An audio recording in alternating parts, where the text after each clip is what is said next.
obviously the 2008 version, so beloved, especially cult classic wise, the way that Love Came with Age. Knowing that, how did you guys want to sort of stay true to that version, but also, you know, really evolve this into its own spin? I think the key is when you're doing any kind of a sequel or remake or any kind of a reimagining of something that is a beloved classic, is that you owe it to the audience to kind of giving them the same experience. You just can't just go like on an ego trip and say like, forget about that, we're just doing our own thing. Yeah. So in this case, it's not a remake, it's not a sequel, it's a reimagining where we take the premise of the original film and then, you know, do the home invasion, but then go on our journey for our next two movies. But we have to set it up, and we want to have enough touchstones so that we are faithful to the original movie, but we are not by any means copying the original movie and doing scene-to-scene replication.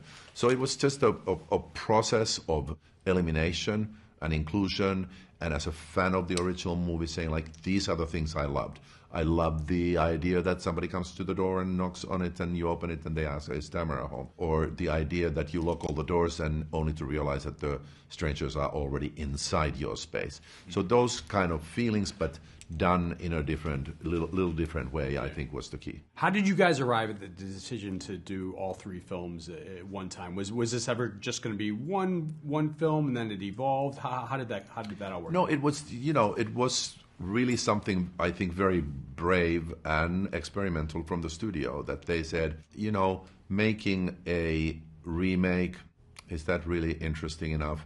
Or making another random sequel somewhere, you know, in another place with other people and the strangers, you know, it's just like, it feels kind of like just milking the same cow again. Yeah. So they were brave enough to say, like, this is such a strong premise.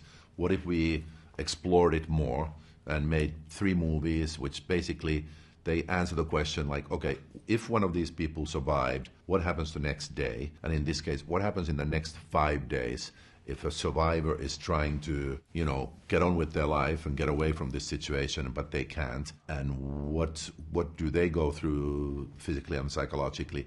And what makes the killer stick? Why are they just, you know, coming after her relentlessly, and what's going to happen? Have you guys gotten any clarity on when those next two chapters are coming? Not really any more clarity. It's like, well, I would bet it's September, October with the next one. For number two? Yeah, and then the next one beginning of next year. Love That's what I'm saying. I'm Yeah. not just putting it out there. Okay, cool. So within a year, that'll be Yeah, within 12 months. never really done before. No, I don't no, think. it's a total experiment. Making history. We'll see how it works.